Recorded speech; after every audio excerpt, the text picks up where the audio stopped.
Hello friends, कैसे हैं आप सब। आज हम करने जा रहे हैं पार्ट 5 हमारी बैंकिंग अवेयरनेस का, जिसमें आज हम पढ़ेंगे चेक्स और उसके टाइप्स। साथ ही साथ चेक और डिमांड ड्राफ्ट में क्या डिफरेंस है ये भी पढ़ेंगे। छोटा सा चैप्टर है, जल्दी से ख़त्म करेंगे और अच्छे से समझेंगे। तो शुरू करते हैं। चेक क्या होता है? चेक एक इंस्ट्रूमेंट है या फिर एक टूल है बैंक का, जो कि नेगोशिएबल इंस्ट्रूमेंट एक्ट के अंदर आता है। एक्ट कब बना था? 1881 में। ठीक है। इसके थ्रू हम क्या कर सकते हैं? इसके थ्रू हम ट्रांजैक्शन कर सकते हैं, कैश की ट्रांसफ़र कर सकते हैं, उसका विड्रॉल कर सकते हैं। नेफ्ट जो होता है, नेफ्ट क्या होता है कि हम ऑनलाइन ही पैसा जो है एक अकाउंट से दूसरे अकाउंट में ट्रांसफ़र कर देते हैं। तो बेसिकली ट्रांसफ़र्स, ठीक है, और पैसे को विड्रॉ करना, ये हम कर सकते हैं चेक के थ्रू। अब क्या क्या है चेक के इंपॉर्टेंट फीचर, पहले ये पढ़ लेते हैं। इसमें आता है एक MICR कोड, जो कि 9 डिजिट का होता है। यहाँ पर आप देख सकते हैं 1 से लेकर 9 तक। ये ऐसे ही लिखा हुआ है, ऐसा होता नहीं है 1 से लेकर 9 तक। ठीक है, कुछ भी रैंडम डिजिट्स होंगे और 9 डिजिट्स होंगे, वो बनाते हैं हमारा MICR कोड। फिर आता है RBI कोड, वो अलग अलग चेक पे अलग अलग होगा। तो ये है जो सबसे लास्ट में 2 डिजिट दिए होते हैं, ये होते हैं RBI कोड। फिर आता है चेक नंबर, ये सबसे इम्पॉर्टेंट चीज़ है अब हमारी ट्रांजैक्शन करने के लिए। ये आ गया हमारा जब सबसे पहले वाला जो चीज़ होती है वो होती है cheque number. Then comes signature, ये वाला पोर्शन है, इसके ऊपर वाली स्पेस में कस्टमर है जो अपना साइन करता है। फिर आता है अमाउंट। अमाउंट किस जगह आता है? अमाउंट जो न्यूमेरिकल वैल्यू है वो इस जगह आती है, जैसे कि ये तो डॉलर है, हमारा रुपीज़ में होगा, तो इस जगह हम लिखेंगे 1400 फॉर एग्जांपल, और वर्ड्स में लिखेंगे 1400 रुपीज़ इस वाले ब्लैंक में। Then comes payee's account number. Payee यानी वो बंदा जो पैसा भेज रहा है, तो इस जगह पर जो अकाउंट नंबर होगा वो उस बंदे का होगा जिसके खाते में से पैसे कट के निकलेंगे। ठीक है। Then comes beneficiary account number. यही बेनिफिशियरी वर्ड से ही पता चल रहा है जिसको बेनिफिट होने वाला है। बेनिफिट किसको होगा? जिसको पैसा मिलेगा। तो बेनिफिशियरी अकाउंट नंबर कहाँ आता है? बेनिफिशियरी अकाउंट नंबर हम यहाँ पर नेम लिखते हैं, उसके आगे ब्रैकेट में हम बेनिफिशियरी अकाउंट नंबर लिख देते हैं, या फिर back side beneficiary account number, back side ये टोटली ब्लैंक होता है, वहाँ पर हम बेनिफिशियरी अकाउंट नंबर लिख देते हैं और नीचे अपना साइन मार देते हैं, अटेस्ट कर देते हैं, जिससे बैंक वाले कह सकते हैं कि हाँ, जो पीछे लिखा हुआ आपने अकाउंट नंबर लिखा है, ये आपने अटेस्ट भी किया है कि हाँ कंफर्म है, यही अकाउंट नंबर है। बेनिफिशियरी अकाउंट नंबर हम सिर्फ तभी लिखते हैं जब हमें अकाउंट टू अकाउंट ट्रांसफ़र करना होता है। अगर हमें कैश विड्रॉल करना है फिर तो सीधा हम जाएंगे, अपना यहाँ पर नाम लिखेंगे या सेल्फ लिखेंगे, जो भी आपकी रिक्वायरमेंट होगी उस हिसाब से, और हम कैश विड्रॉल कर लेंगे। Then comes date. डेट काफ़ी इंपॉर्टेंट पार्ट रोल करती है एक चेक में। क्यों, वो मैं आपको आगे बताऊंगा। बात करते हैं MICR की। MICR की फुल फॉर्म काफ़ी ज़्यादा इंपॉर्टेंट है, magnetic ink character recognition. Magnetic ink character recognition, इसे याद कर लीजिए। MICR की सीधा सीधा फुल फॉर्म भी पूछी जाती है। मैंने आपको बताया ये 9 डिजिट का कोड होता है। अब इसका काम क्या होता है? ये 9 डिजिट का कोड क्या है? आइडेंटिफाई करता है बैंक को, साथ ही साथ उसकी ब्रांच को। For example SBI bank Jammu and Kashmir में ना जाने कितने होंगे, पर उसकी एक स्पेसिफिक ब्रांच है, मान लो सिटी में, तो उस ब्रांच का कुछ एक कोड होगा, उस कोड को आइडेंटिफाई करता है, साथ ही साथ बैंक को भी आइडेंटिफाई करता है। क्या चीज़? Magnetic ink character recognition. Of course ये इलेक्ट्रॉनिक क्लियरिंग सिस्टम में के लिए यूज़ होता है। इलेक्ट्रॉनिक क्लियरिंग सिस्टम क्या है? जो हम ऑनलाइन ट्रांसफ़र करते हैं फंड्स यानी पैसे की। अब ECS भी एक इंपॉर्टेंट फुल फॉर्म बन जाती है, इलेक्ट्रॉनिक क्लियरिंग सिस्टम। अब देखते हैं जो 9 डिजिट है वो कैसे डिवाइडेड है। 9 डिजिट जो है वो तीन तीन तीन हिस्सों में डिवाइडेड है। अब इसको आपको कैसे याद करना है? फॉर एग्जाम्पल मैं आपको एक चेक पकड़ा देता हूँ और आपको कह देता हूँ ये सरोजनी नगर जाके जमा कराओ, और कहीं मत कराना, सरोजनी नगर के SBI बैंक में जाके जमा कराओ। अब आपको सरोजनी नगर जाना है, आप क्या चीज़ कहोगे? आप सबसे पहली चीज़ खुद से पूछोगे, भाई ये सरोजनी नगर है क्या? आपका सबसे पहला सवाल ये नहीं होगा कि SBI बैंक कहाँ है, आपका सबसे पहला सवाल होगा कि सरोजनी नगर कहाँ है। तो जैसा जैसा आपके मन में सवाल आता जाएगा वैसा वैसा ही हम कोड्स को डिवाइड करते जाएंगे। तो पहले 3 जो हैं वो सिटी को रिप्रेजेंट करते हैं। जैसे आपने खुद से पूछा ना कि सरोजनी नगर कहाँ है, किस सिटी में पड़ता है, पहला तीन उसको रिप्रेजेंट करते हैं। जब आप सरोजनी नगर पहुंच गए, फिर आप चेक देखोगे, चेक किस बैंक का है, चेक होगा एसबीआई बैंक का। फॉर एग्जाम्पल की बात कर रहा हूँ, चेक होगा एसबीआई बैंक का। तो जो बीच के तीन डिजिट्स हैं वो किसको रिप्रेजेंट करते होंगे, बैंक को। पहले आपने देखा कौन सी सिटी में मुझे जाना है, सिटी में पहुंचने के बाद आपने देखा कौन से बैंक में मुझे जाना है। फिर क्या होगा, आपको पता चल गया एसबीआई में जाना है। फिर आप देखोगे कि भाई एसबीआई की कौन सी ब्रांच में जाना है, तो लास्ट के तीन डिजिट क्या करेंगे, ब्रांच को रिप्रेजेंट करेंगे। तो यहां पर मैंने लिखे भी हैं, 9 डिजिट हैं, तीन तीन तीन में डिवाइडेड है। आपसे एक क्वेश्चन ये भी पूछा जा सकता है कि MICR कोड जो है क्या सिर्फ और सिर्फ चेक पे लिखा होता है, तो नहीं, MICR कोड आपको पहले पेज पर दिख जाएगा अपने बैंक की पासबुक के। अब आ जाते हैं टाइप्स ऑफ चेक कौन कौन से होते हैं। तो यहां पर मैंने लिखे हैं 1 2 3 4 5 6 7 8 9 10 11 टाइप्स के चेक हैं जो आपको याद करके जाने हैं। शुरू करते हैं बियरर चेक से। ठीक है, बियरर चेक क्या होता है, which is payable to whosoever is bearing the cheque. For example, आपने एक चेक काट के दे दिया, वो चेक आपने किसी बंदे को दिया और उस चेक से उस बंदे से वो चेक गिर गया और किसी और ने उठा लिया और वो उसने जाके बैंक में दे दिया, तो वो बंदा उस चेक को कैश करवा सकता है बहुत आराम से। ठीक है, तो वो चेक बियरर चेक कहा जाता है, जिसको कोई भी कैश करवा लेता है। सबसे रिस्की टाइप का चेक ये होता है बियरर चेक। इसमें कोई आइडेंटिफिकेशन प्रूफ भी नहीं मांगता बैंक से। इसी चीज को ओवरकम कैसे कर सकते हैं, इसी चीज को ओवरकम करने के लिए आया ऑर्डर चेक। ऑर्डर चेक में क्या होगा, इसमें जो वर्ड बियरर है जो आपको क्लियरली यहां पर दिख रहा है, इसको हम कैंसिल कर देंगे। क्या करेंगे, एक हल्की सी लाइन मार के इसको हम कैंसिल कर देंगे। इसका मतलब होगा जो अब बंदा चेक लेके आया है, जहां पे फॉर एग्जांपल यहां पे नाम लिखा होगा संभव, ठीक है, तो बैंक क्या करेगा, संभव से एक आइडेंटिटी प्रूफ मांगेगा। ठीक है, संभव को कहेगा भाई दिखाओ कि तुम ही संभव हो, तो वो एक अपना आधार या कुछ भी as a identity proof bank को दिखाएगा, बैंक को भरोसा हो जाएगा। उसके बाद बैंक जो है इस चेक को कैश करके संभव को कैश पकड़ा देगा। ठीक, तो ये काफी सेफ चेक है जिसमें हम बियरर काट देते हैं। इसको क्या कहते हैं, order cheque. Third comes open cheque. Open cheque क्या होगा, अनक्रॉस चेक होगा। अनक्रॉस चेक क्या होता है, एक चेक पे आपने देखा होगा बड़ी बार यहाँ पे इस जगह दो लाइंस मारी होती हैं। अगर ये दो लाइंस नहीं मारी होंगी तो इसे हम ओपन चेक कहेंगे। ओपन चेक को आप कैश करा सकते हो, ठीक है, या फिर आपकी मर्जी है आप अकाउंट टू अकाउंट ट्रांसफर भी करा सकते हो। तो ओपन चेक क्या होगा, वो बियरर भी हो सकता है, ऑर्डर भी हो सकता है, डिपेंड करता है। आपने एक बंदे को चेक काट के दे दिया, इधर सिर्फ नाम लिख दिया संभव, ठीक है, तो अगर आपने बियरर को नहीं काटा तो ये ओपन चेक होगा, साथ ही साथ ये बियरर चेक भी होगा। अगर आपने बियरर को काट दिया तो ये ओपन चेक होगा, साथ ही साथ ऑर्डर्ड चेक भी होगा। ठीक, नेक्स्ट आता है क्रॉस चेक। जैसे मैंने आपको बताया, यहां पर हम चेक के फ्रंट फेस के लेफ्ट साइड पर हम दो पैरेलल लाइंस मार देते हैं।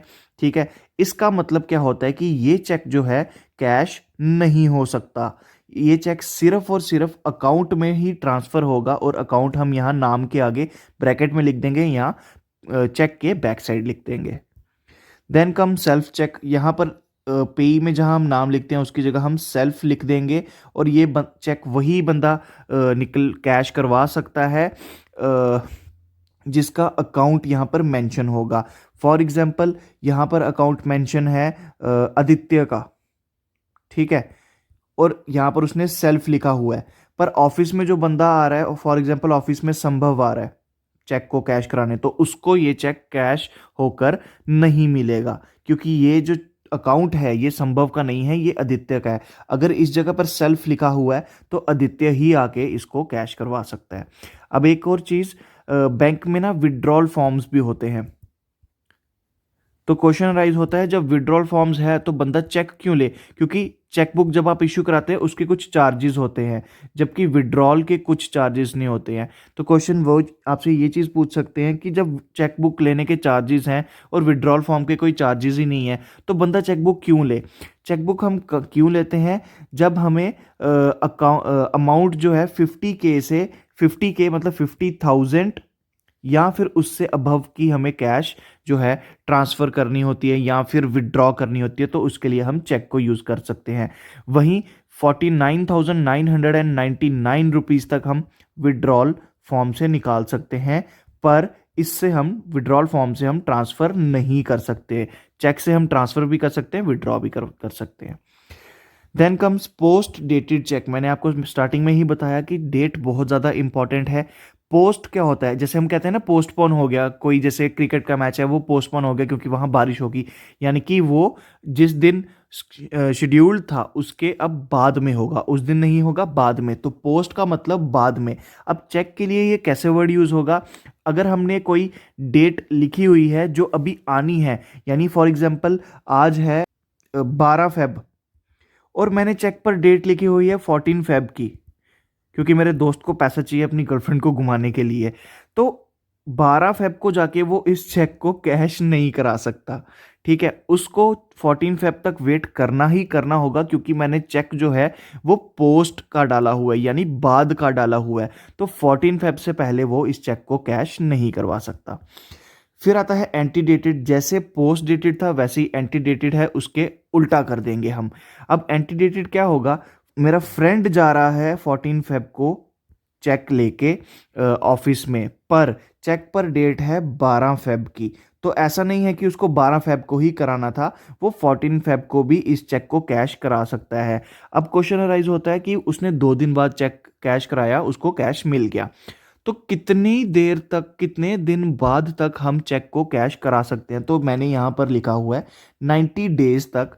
जो डेट मेंशन होगी, यानी 12 फेब से आगे 90 डेज तक वो चेक जो है वो वैलिड होगा, आप उसको कैश करवा सकते हो। फिर आता है स्टेल चेक। जो भी चेक 90 डेज के अंदर ऑनर नहीं किया गया, यानी बैंक लेके नहीं आया गया, 90 डेज के बाद वो चेक स्टेल चेक बन जाएगा। ठीक है, यानी कि वो उसको हम जो जब वो बंदा बैंक में उस चेक को लेके आएगा तो हम उस चेक को ऑनर नहीं करेंगे, उस चेक को कैश नहीं करेंगे। फिर आता है ब्लैंक चेक। ब्लैंक चेक क्या होता है, जिसमें बंदा सिर्फ अपना सिग्नेचर वाली जगह साइन कर देता है, ना उसमें अमाउंट भरता है, ना उस वो अमाउंट किसको जानी चाहिए वो भरता है, बस ऐसे ही चेक दे देता है। पुरानी फिल्मों में अमरीश पुरी अपनी बेटी को शाहरुख खान के प्यार से बचाने के लिए ऐसे चेक काट के दे दिया करता था, पर ऐसा प्रैक्टिकल लाइफ में नहीं होता है। तो ब्लैंक चेक क्या होगा, जिसमें ना अमाउंट होगी, ना नाम होगा, या बंदे का सिर्फ साइन होगा। तो जो जिसके पास वो चेक होगा वो चाहे तो उस पूरे बंदे का पूरा बैंक का खाता खाली भी करवा सकता है। फिर आगे म्यूटिलेटेड चेक। जैसा कि मैंने आपको करेंसी में पढ़ाया था, म्यूटिलेटेड नोट्स यानी वो नोट्स जो फट चुके हैं, जिसके 2 या 2 से ज़्यादा टुकड़े हो चुके हैं, वैसे ही आता है म्यूटिलेटेड चेक जो 2 या 2 से ज़्यादा टुकड़ों में फट चुका होता है, ये बैंक ऑनर नहीं करता। Then comes traveller cheque. Traveller cheque क्या होता है, अब फॉर एग्जांपल आप कंट्री के बाहर जा रहे हैं, फॉर एग्जांपल आप लगा लो सिंगापुर में जा रहे हैं। अब आप क्या कहते हैं कि भाई मैं कैश नहीं कैरी करूँगा। अपनी कंट्री में तो आप कार्ड्स कैरी कर लेते हो, आप कैश नहीं कैरी करते, कार्ड्स कैरी कर लेते हो, कहीं भी स्वाइप कर देते हो। अब आप देश से बाहर जा रहे हो, आपको गारंटी नहीं है आपका कार्ड वहाँ पे एप्लीकेबल होगा भी या नहीं होगा, पर आप घबरा रहे हो कि अगर आपने कैश कैरी किया और बाय चांस आपसे आपका वॉलेट गुम हो गया या किसी ने चोरी कर लिया कैश, तो चलेगी सारी। तो इसके लिए क्या करते हो, आप एक ट्रैवलर चेक लेते हो, उस पे अमाउंट मेंशन होती है। ये है, जैसे ये यहाँ पर दिख रहा है बुदापेस्ट का। बुदापेस्ट किसकी कैपिटल है, आई गेस हंगरी की कैपिटल है। तो ये हंगरी का कैपिटल ट्रैवलर्स चेक है, इस पे अमाउंट मेंशन है, इसकी वैल्यू है 1000 रुपये। अब कल को कोई ये बंदा आपका वॉलेट चुरा भी ले जिसमें ये 1000 रुपीज़ का ट्रैवलर चेक पड़ा हुआ है, तो वो बंदा इस चेक को यूज़ नहीं कर सकता। क्यों, बेशक ये 1000 रुपये का है, पर इस पर भी आपके साइन होंगे। तो फॉर एग्जाम्पल आप किसी दुकान पर जाते हो तो आप ये ट्रैवलर चेक निकालोगे, इस पर यहाँ पर अपने साइन करोगे, उसके बाद ये ट्रैवलर चेक जो है लगाने लायक हो जाएगा। तो अगर आपसे ये कहीं रास्ते में गिर भी जाता है, आपके इस पर साइन नहीं होंगे, यानी आपका जो 1000 रुपये है वो सेफ का सेफ रहा। अब हम फाइनली बात करते हैं चेक और डिमांड ड्राफ्ट में क्या डिफरेंस होता है। चेक जो है इंडिविजुअल इशू करता है इसको, जैसे कि फॉर एग्जांपल मैंने बैंक को चेक दे दिया 10,000 रुपये का कि मुझे कैश चाहिए या फिर मुझे अकाउंट में ट्रांसफ़र करना है। डिमांड ड्राफ्ट जो है वो बैंक इशू करता है। ठीक, किसको इशू करता है मैं आगे बताता हूँ।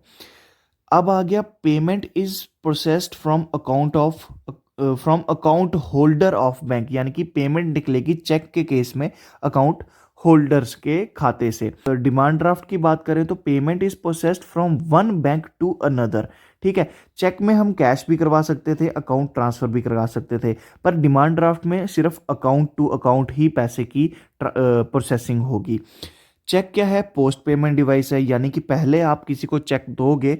फॉर एग्जांपल मैंने 12 फेब को अपने फ्रेंड को चेक दे दिया, उसने 14 फेब को जाके चेक लगाया और उसको पैसा मिल गया, यानी कि 12 फेब के बाद भी आपको कैश मिल रही है। कितने दिन तक? 90 डेज तक। पर वहीं पर डिमांड ड्राफ्ट क्या है? प्री पेमेंट डिवाइस है, यानी कि आप पहले बैंक में जाओगे, वहां पैसा जमा कराओगे और वो डिमांड ड्राफ्ट आपको पकड़ा देंगे कि आपने 30,000 मुझे कैश जमा कराई, हमने 30,000 रुपये का आपको डिमांड ड्राफ्ट दे दिया। डिमांड ड्राफ्ट बेसिकली एक रिसीट है। ठीक है, डिमांड ड्राफ्ट एक रिसीट है। अच्छा, फोर्थ चीज आ गई ड्रॉयर, यानी कि जो पैसा निकाल रहा है is account holder of bank. जिसके खाते से पैसे निकल रहे हैं उसका बैंक में अकाउंट होना ही होना चाहिए चेक के केस में, यानी कि और डिमांड ड्राफ्ट के केस में ड्रॉअर जो है वो बैंक ही है, क्योंकि बैंक ने आपसे एज ए कैश एक्सेप्ट कर ली हुई है, अब उसको सिर्फ ट्रांसफर करना है। ठीक, चेक डिसऑनर हो सकता है due to lack of fund, जिसको हम चेक को बाउंस होना कहते हैं। ठीक है, चेक बाउंस हो सकता है अगर खाते में पैसा ना हो, चेक बाउंस होने पे आपको पेनल्टी होती है। ठीक है, पुलिस की वेरिफिकेशन भी पड़ सकती है आप पे और पैसों की पेनल्टी भी पड़ सकती है आपको। डिमांड ड्राफ्ट कभी भी डिसऑनर नहीं हो सकता, क्यों? क्योंकि पहले आपने जाके पैसे जमा कराए हैं और डिमांड ड्राफ्ट मैंने आपको बताया एक तरीके की रिसीट है। चेक पे कोई कमीशन नहीं होती। चेक बुक खरीदने के टाइम एक चार्ज होता है, ज़रूर होता है, पर चेक आप लेके जाओगे बैंक में कि मुझे इसको कैश कराना है या अकाउंट टू अकाउंट ट्रांसफ़र कराना है, तो उस पर कोई कमीशन नहीं होगी। ठीक है, वो फ्री ऑफ कॉस्ट हो जाएगा। जबकि डिमांड ड्राफ्ट आप जितनी बार बनाओगे आपको उतनी बार एक्स्ट्रा चार्जेस देने पड़ेंगे। चेक के केस में ड्रॉअर जो है उसका अकाउंट होना ही होना चाहिए, मैंने आपको बताया। और डिमांड ड्राफ्ट के केस में ज़रूरी नहीं है कि उसका अकाउंट हो। कहाँ तक? 50,000 तक। 50,000 तक वो आपको कैश पकड़ा सकता है बैंक को, आप उसको डिमांड ड्राफ्ट बना के दे देंगे। पर 50,000 के ऊपर बैंक कैश नहीं एक्सेप्ट करता, कैश चेक लेगा उससे। अब ज़रूरी नहीं है चेक वो उसी ब्रांच का हो, उसी बैंक का हो, क्योंकि बैंक क्लियरिंग में भी डाल सकता है चेक। क्लियरिंग में 2 दिन लग जाते हैं, 2 से 3 दिन लग जाते हैं क्लियरिंग में चेक को क्लियर होने में। ठीक है, तो ज़रूरी नहीं है कि आपका उस बैंक में खाता हो ही हो। अब चेक में भी 3 पार्टीज इंक्लूडेड होती है। ड्रॉअर, यानी जिसके पैसे से निकल रहा है। ड्रॉई हमेशा बैंक होगा, क्योंकि बैंक ही है जो कैश का लेन देन कर रहा है। और पेई, यानी जिसको पैसा जा रहा है। पेई बंदा खुद भी हो सकता है अगर वो कैश विड्रॉल करा रहा है, या फिर वो अकाउंट टू अकाउंट ट्रांसफर भी करा सकता है। डिमांड ड्राफ्ट में क्या होता है? ड्रॉयर बैंक, क्योंकि आपने तो बैंक में कैश जमा करा दी, अब बैंक ने वो अमाउंट अपने बैंक के अकाउंट में जमा करा दी है और अब उसने बस ट्रांसफर करना है।